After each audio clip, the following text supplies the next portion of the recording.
folks, and welcome back to the channel. It's Luna Rhodes back once again with another video. So we're here to talk about the curious case of Beyonce Knowles. I know I got the surname the wrong way around, but you know what? It'll always be Beyonce Knowles to me. So once again, Beyonce has been involved in another bizarre and strange story. We're talking about the infamous basketball game where a woman, I understand her name's Nicole Curran, she is leaning over Beyonce to speak to Jay-Z. Now unfortunately, Beyonce's publicist has had to come out to mitigate the situation because the Beyhive reacted in a very intense manner. I believe they misinterpreted the situation and responded and hounded this woman off Instagram.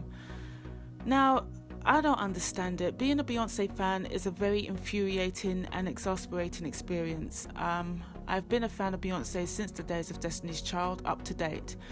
Now, somehow, some way, a lot of the time, Beyonce is hounded by these very strange and bizarre events. And she doesn't warrant them. She doesn't garner these events. They just happen. I mean, this is really frustrating because at a time when, you know, The Lion King is literally just around the corner and the only press story about Beyonce is this unfortunate story of the Beyhive overreacting and responding and hounding this woman off Instagram. So when you think about it, this year there's only really should have been two stories associated with Beyonce. Really, the HBCU performance Netflix documentary, as well as The Lion King. Now, let's start off with that documentary. Now, Beyonce, magnificent performer. She didn't even really get a chance to bask in the glory of that Netflix documentary, because within 7 days, here comes Taylor Swift hobbling along with her, I won't say a copycat, but her rendition, her intro, which was very similar to Beyonce's HBCU performance. Well, the intro of it anyway. Now, there's been a lot of discussions, a lot of deliberation and such as to whether, you know, it was straight copy or influenced by or whatever. But for me, there was a lot of similarities. I won't say it was a copy, but there was a lot of similarities. I would say that, you know what, after a person's just dropped a documentary of their performance, a well-spoken about performance, I thought it was just in poor taste for Taylor Swift to come out with something similar so soon. I just thought, you know what, why didn't her team just advise maybe we should defer this? Maybe we should just do it another time because, you know, everyone's talking about this Netflix documentary. Let's just, you know, just log this for another time. But oh no, they just went ahead, and then came the news story, then came the backlash, or the Beyhive and the fans and this, that and the third. I'm not saying the Beyhive are wrong. I'm saying the Beyhive are always very defensive of Beyonce. And being devil's advocate, I can understand why, because Beyonce, she doesn't get involved in drama. She always likes to take a step back, and people kind of drag her into drama. So, like, the Beyhive are just very defensive to think that, you know what, they're always going to defend Beyonce's honor. I believe that's what they feel they're doing. But sometimes it can go over the top. But in regards to the whole Taylor Swift situation, I feel her actions were in poor taste to come out with a performance so similar to Beyonce's, and her team really should, as I say, you know, should have deferred her performance for another time. But there you go. And then here comes good old Dionne Warwick. Now, Dionne Warwick had the gumption to pipe up and say that Beyonce is no icon. Yeah, right. Obviously somebody's had a late night session of old Jack Daniels. Oh, I don't know, but sorry. I just found those comments disparaging, so, you know, unnecessary. Once again, Beyonce didn't garner those comments. I know it's somebody's opinion, but, you know, I would have thought that somebody in Dionne's, you know, in her position, she would be more supportive of younger singers, especially younger black singers, especially one who is basically an advocate for empowering women and encouraging women to be their best, which is Beyonce. And all of a sudden you have Dionne Warwick, of all people, to pipe up and say that Beyonce is no whatever. Once again, I found it unnecessary, unwarranted, but Beyonce didn't garner this. It's just people just watch her, and I don't know, they just watch her and start having this feeling of hate or jealousy or whatever it is, that they feel the need to just convey their unwarranted sentiments on her. I just don't get it, don't understand it. But once again, the curious case of Beyonce Knowles and the strange and bizarre stories that follow her. And then we had Kelly Rowland, her good mate Kelly Rowland. Now I understand, I get it, I understand that there was a lot of turmoil in her experience with Destiny's Child and thereafter. You know, she went through a lot. There's a lot to be said about colorism and everything else.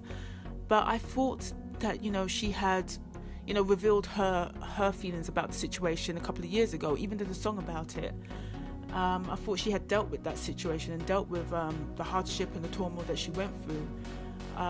But lo and behold, we're in 2019, and then we get another iteration of the story. Oh, I felt second best, blah de blah. It's like, what, are we going to get a trilogy of this situation? I just really feel that somehow, some way, Kelly Rowland's got to deal with this situation. I would have hoped that she would have dealt with this privately and it not be publicized yet again, because once again it got the girls talking, and you just wonder, this is still your friend. You can't separate the two stories. You can't separate the fact of the feeling of being second best and separate that from Beyonce, your friend, because they're one of the two things. One goes with the other.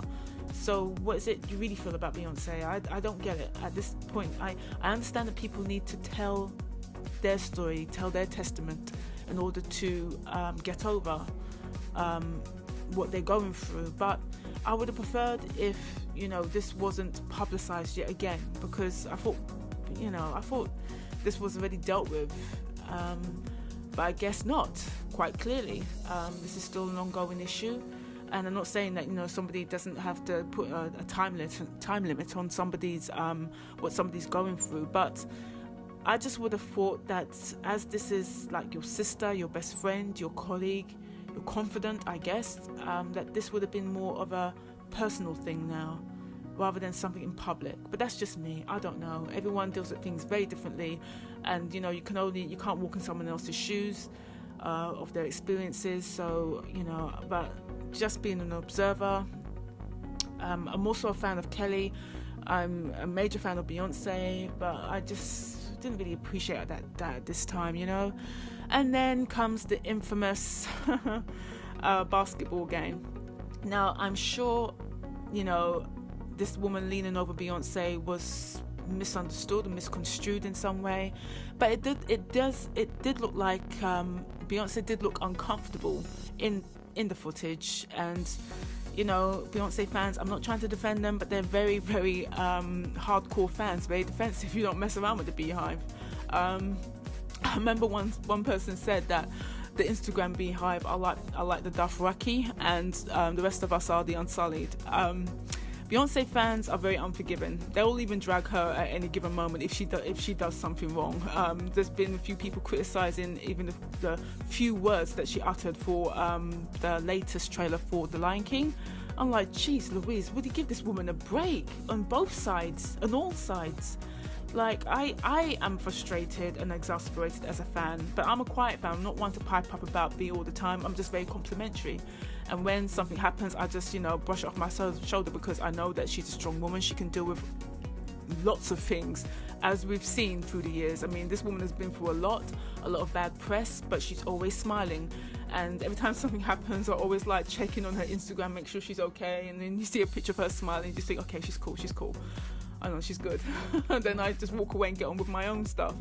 But I don't know. I just feel really, really disappointed at this time, because Lion King is around the corner, and we all should be waiting for the publicity about that and celebrate this live action movie. And I can't wait for this movie, and I can't wait to see what everyone's going to bring to the table, especially Beyonce. I'm so excited about this movie, and all we hear about Beyonce is this infamous woman leaning over to speak to Jay-Z and blah de blah, and the fans getting over emotional. And don't get me wrong, I understand the fans, I really do, because I was a hardcore fan of Michael Jackson back in the day, and well as Beyonce and Janet Jackson, so I get it, I really do. but it's just a little frustrating because these weird and bizarre stories always follow Beyonce. And one thing, the common thread with recent bout of bizarre stories is it's all women.